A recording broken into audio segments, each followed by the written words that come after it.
Hi, hello again. It's the 15th, Friday the 15th of May, and the garden has really taken off. There's a real flourish of growth. Things are coming into flower, and I've put most of the summer bedding out now, according to the weather forecast.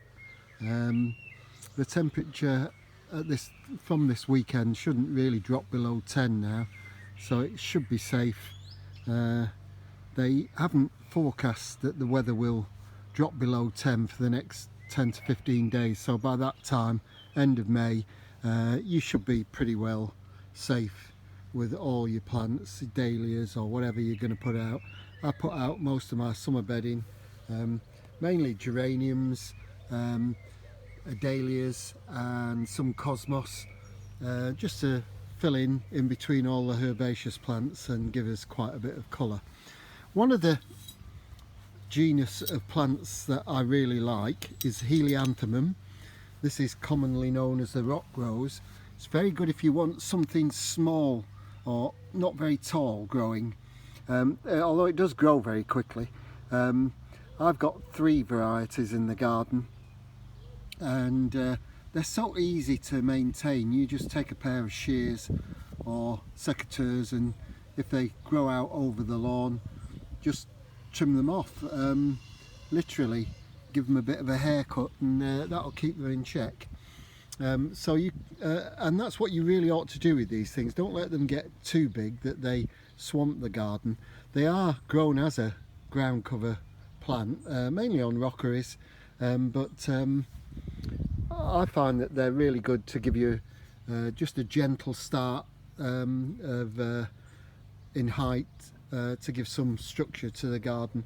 One of the roses that's now come out, which is Blue Bayou, wonderful colour this is, bit of poetic license. There's certainly no blue in it, it's purple, but it's called Blue Bayou, and the scent is really good.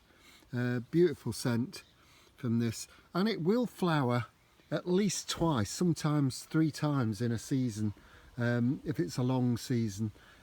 So it's very good value, and as soon as that's finished flowering, I'll cut it back, and we'll get another flush sometime in August, September. Everything is coming out. The peonies are just starting to open up, and they're going to look spectacular. Unfortunately, they don't last for too long. If you get 10 days out of them, you'll be doing well. I've been spending quite a bit of time getting most of the bedding sorted. I did make a mistake. Everybody does. I put my summer bedding out because, according to the BBC, we weren't due any frosts, and I put them out on about the 2nd of May, but unfortunately the weather changed, and we had that cold wind came in from the north, which brought frost with it. So some lovely iris coming out in flower. As I've said before, the pyrrhus I thought I'd lost, but it's shot up again, and even though the frost caught it the first time, as you can see from that, where it's dark, that's where the frost caught the flowers.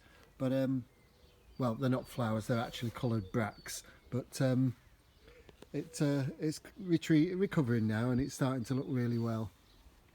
I'm getting ready this planter. Just an idea, I'm waiting to put my brugmansia in the middle, which will give me some height. But something that you can do with these planters, especially the big ones, if you want some extra height, you can put another plant pot. Where I've put this one, you could put a much taller plant pot in, and then plant up round the outside, and then on top of that plant pot you could put another plant pot, so you could get 3 to give you some real height in the garden. Just using plant pots, fill them with soil and plant round the outer edges, and that way you can put in quite a few trailing plants that will cover the pots up if they're not particularly good looking, the pots. I've got different coloured plastic pots, which you could use for that, but as I say, I'm going to put my Brugmansia in there come the weekend, and that's going to get to 3 or 4 feet high at least, if the summer's all right, so I don't need the extra height there. Another job that needs doing at the moment, this is a project that I started. I want to grow a pillar out of this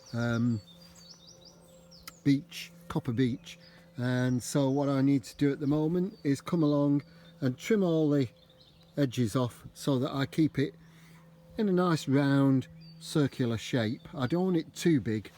I want to grow it to about 6 foot tall, and in order to encourage it to fill out in the middle and around the outside edges, it's best just to take the tips off, and that'll encourage it to sprout and thicken up. So in probably another 4 or 5 years time, we might have reached about 6 foot, and it'll just give me some structure in the garden, because I'm not a bit concerned about this hedge. Well, not concerned, but I wanted to break it up, and to put that in the lawn there will just give me more of a depth and something to do, which is great. The garden is looking quite nice at the moment. In another month or so, when most of these bedding plants and that have come out, it is going to look quite spectacular. I'm still not quite happy with this Acer that was frosted earlier in the year, and a lot of the leaves are starting to die off.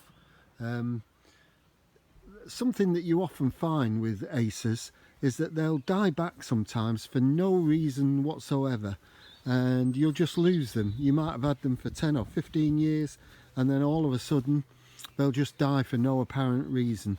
I've tried digging them up and checking to see that they haven't got any fungal infections or anything like that, but never been able to find anything, so haven't been able to work out the reason why they die off. And most people that I've spoken to as well in the gardening profession, they have no idea why they die off either. It just seems to be one of those things that happens, so that's something you have to put up with. A favourite plant of mine, I love the foliage on this. This is Phalictrum, and this will grow. This is only the second year I've had it, and it'll grow to about 3 to 4 feet in height eventually. I've got a couple more in the garden, which are going to look really good. Fortunately, they're staggered, so the others will come out when that one's finished. Another variety that I really love is this Brunnera. This particular one, you get these lovely blue flowers at the beginning of spring, and then when these are finished you can cut them off back right down to the ground, the flowers, and leave these spectacular leaves. This particular Brunnera is Macrophylla and Jack Frost, particularly nice variety. I have got another one. I have got 3 varieties in the garden. This particular one is Brunnera Macrocephala variegata, and this again is a lovely foliage, and once the flowers are finished I'll cut that back and take off.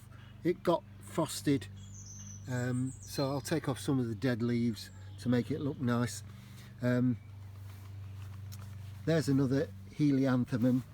This is a red double, or orangey red double.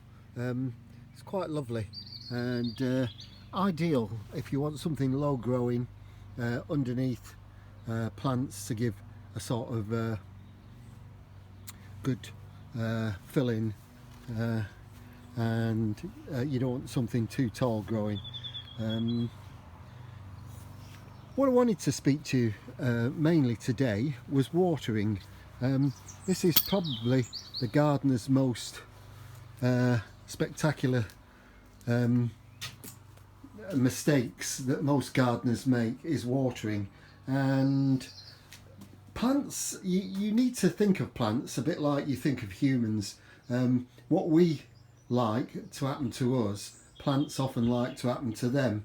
For instance, if you you wouldn't send your child out on a really frosty morning without a coat on. So we try and do the same. Certain plants don't like the cold, so you have to keep them reasonably warm.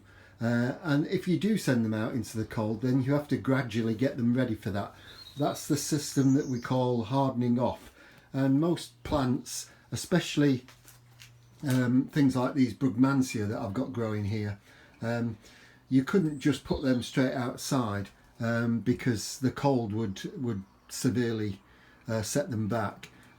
So you gradually get them acclimatized to being getting ready to go outdoors. And so, as I say, by this weekend, if the temperature's not going to drop much below 10, then they'll do really well. And they really do like, I mean, they grow in greenhouses mainly, these angel trumpets. And so if you go to Wisley Gardens, you'll see them in the glass houses, quite spectacular. They are poisonous as well. If you eat any of the leaves or flowers or anything, you could become seriously ill. So it's always good to remember that sort of thing, and don't let the children, I don't let my grandchildren eat anything. Always best to be on the safe side.